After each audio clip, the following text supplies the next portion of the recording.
kasih sudah hadir tepat waktu. Kita berkumpul hari ini pada tanggal 23 Juni 2025 sesuai agenda yang sudah disepakati bersama ya. Kita akan membahas penuturan produk terbaru. Dan nantinya untuk ukuran botol kopi gula aren sebesar 250 ml. Nah, harganya itu satu botol itu 26.000. Nah, nih sampelnya nih, coba kalian perhatikan baik-baik di sini. Nih, ini sampel produk kita yang terbaru. Oke, bagus ya. Tapi bukan hanya sekedar produk aja yang bagus. Ini juga untuk uji kekejamannya kita dalam memimpin. Hari ini saya ingin semuanya bicara.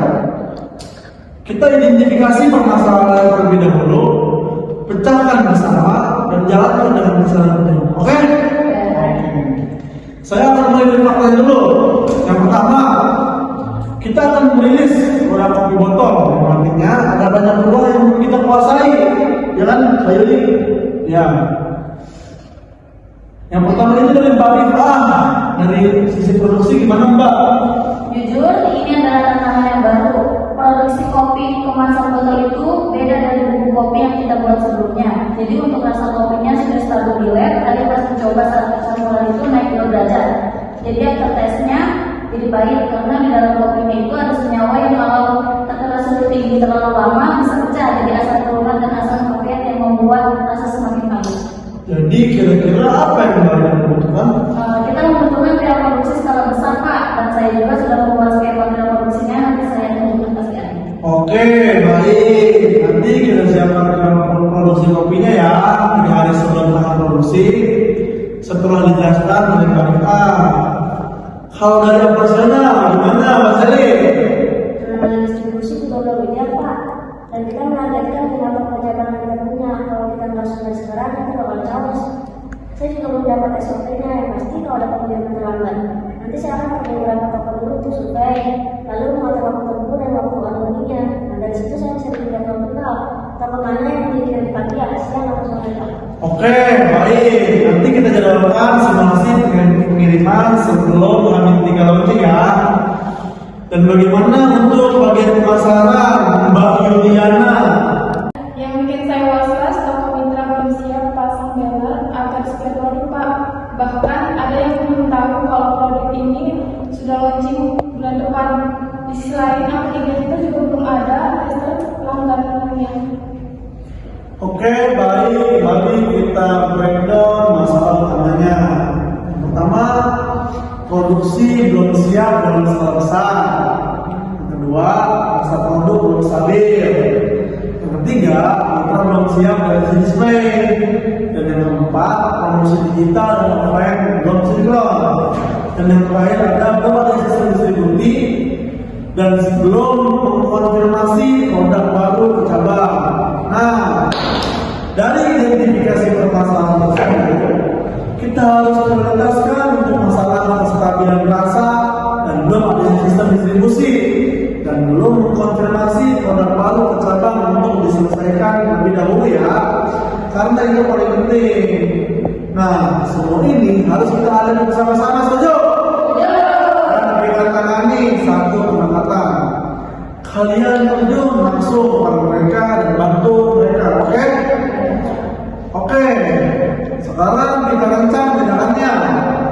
Kita mulai dari siapa mengerjakan apa dan bagaimana pelaksanaannya. Gimana semuanya? Oke.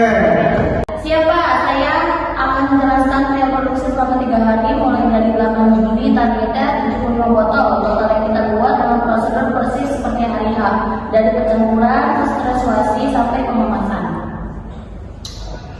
Dari 75 botol itu, 10 akan saya simpan untuk uji stabilitas dan kemasan. Sisanya distribusi sebagai sampel ke tim kita. Terus nanti ke 5 cabang toko dan beberapa pelanggan loyal.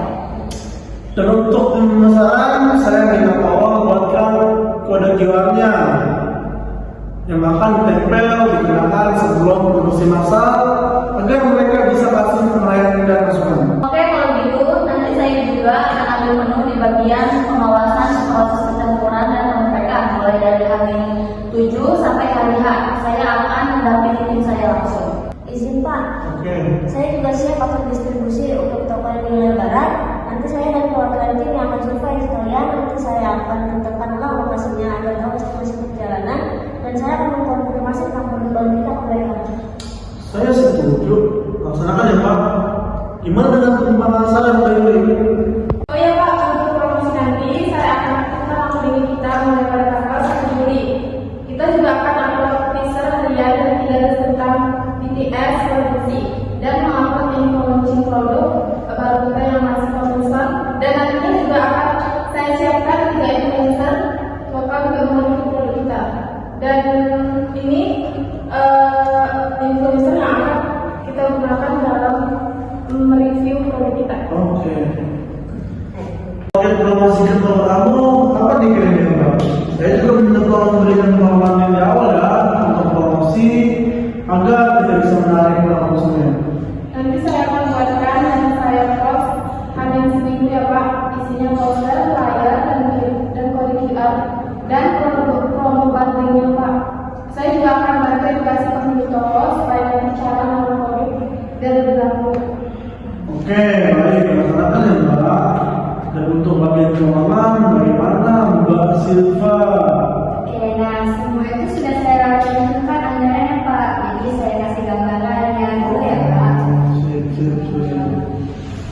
Teman-teman, Bapak Ibu sekalian, saya lihat adanya komponen. Kita itu ada trial produksi 3 hari. Ada bahan dan tenaga. Estimasi biayanya itu kita Rp200.000. Kedua, adanya transportasi dan distribusi. Estimasi biayanya itu sekitar Rp500.000. Terakhir promosi toko, kita menyewa toko, jadi sekitar estimasi biaya itu Rp450. Influencer lokal ada 3, jadi kita kalikan Rp250.000, jadi sekitar Rp750.000 kita keluarkan. Ada teaser Instagram Ads, terus itu selama 3 hari, ada Rp350.000 estimasi biayanya. Terus ada reward untuk 10 orang sekitar Rp100.000 dan biaya tidak terduganya kita sekitarkan Rp500.000. Jadi total estimasi biaya yang kita keluarkan itu sekitar Rp2.600.000. Jadi saya juga menyarankan kita siap minimal biaya tak terduga Rp500.000-nya karena kita kan kerja di sektor mikro, jadi fleksibilitas anggaran itu terkunci. Oke, baik. Anggaran dulu sudah ya. Dan sekarang kita rundingkan untuk penyelesaian dan janji skala prioritas permasalahan kita. Sekarang saatnya kita pastikan semua ini berjalan. Kita nggak cuma duduk di meja, micro leadership, artinya hadir, aktif dan berlangsung. Jadi saya minta kalian secepatnya mulai aktif di lapangan ya. Pak, saya dan tim akan mulai turun ke tempat produksi pada hari ini untuk prepare dan besok untuk memantau suhu, konsistensi, rasa dan stabil kemasan dan melihat apakah ada perubahan selama disimpan 2 hari agar tim bisa menentukan setting mesin, suhu optimal dan lain-lain agar suhunya semua stabil. Dan saya juga akan konsultasi evaluasi harian dengan produksi yang nanti Mbak Sally tolong buktikan. Saya sudah buat Pak, dan saya juga akan memulai survei pengiriman H-4 dan langsung distribusi ke toko barat H-2 Pak. Saya juga akan dokumentasi foto posisi display produk di toko untuk dievaluasi setelah mengkonfirmasi produk kita. Nah, saya juga akan siapkan semuanya setelah produk kita setelah proses stabilitas, yaitu konten digital untuk teaser IG yang akan ditayangkan hari 6. Influencer juga akan mengupload review H-2 dan saya juga akan bantu cara mengupload ulang ke IG mereka juga. Nah, saya akan mengadakan survei pelanggan. Jadi saya akan merancang segera dengan QR code yang ditempel di botol oleh pemasarannya. Kalau konsumen isi survei, mereka bisa bayar pulsa 10K, yaitu dalam proses langsung setiap malam. Oke, baik teman-teman. Sekarang kita masuk ke dalam ngomonginnya. Karena semua rencana akan sia-sia kalau kita tak kontrol secara langsung. Makanya bagian yang 7 kita jalankan di pengawasan harian.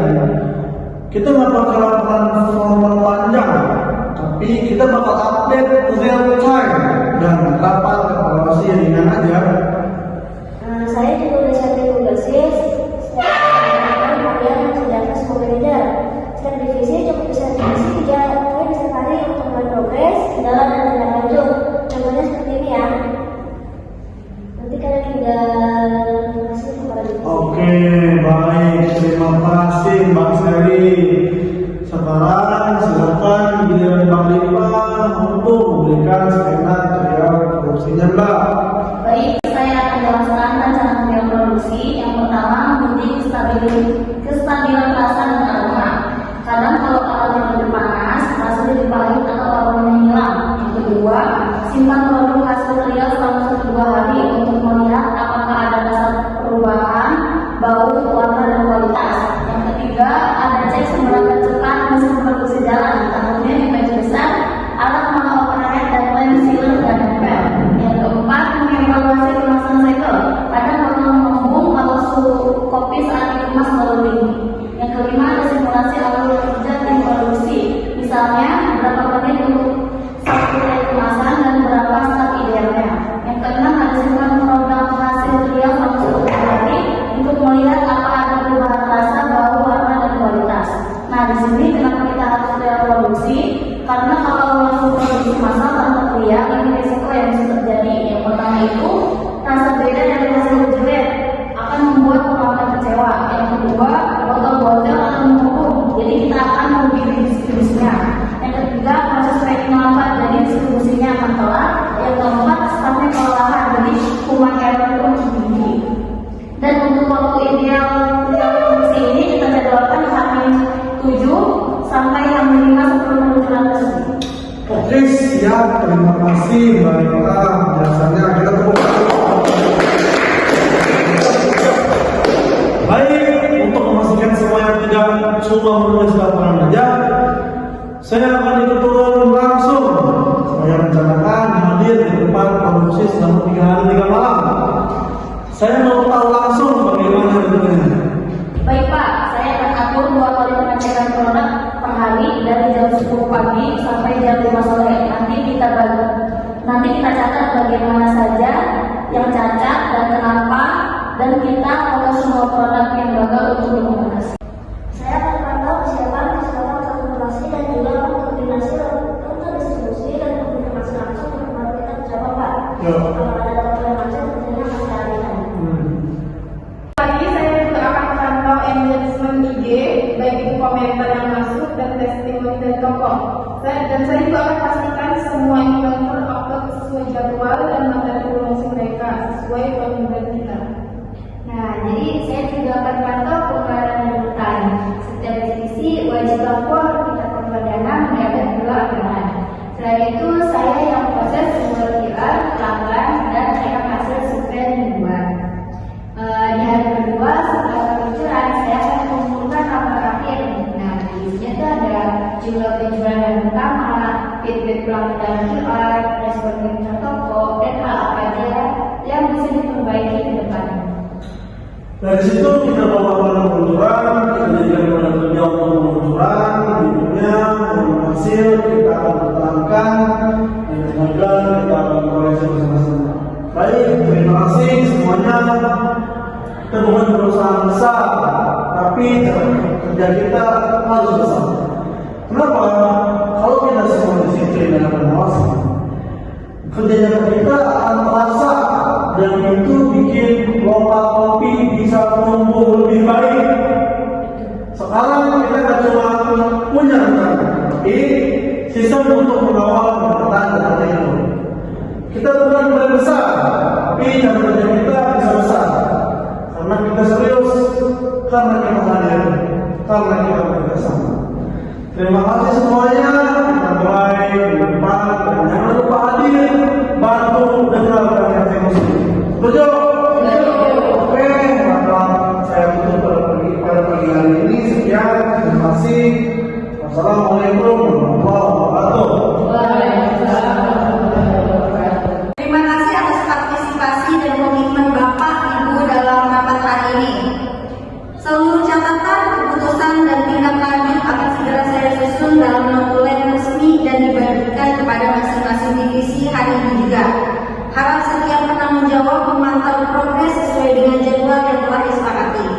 Semoga langkah kita hari ini membawa perubahan positif.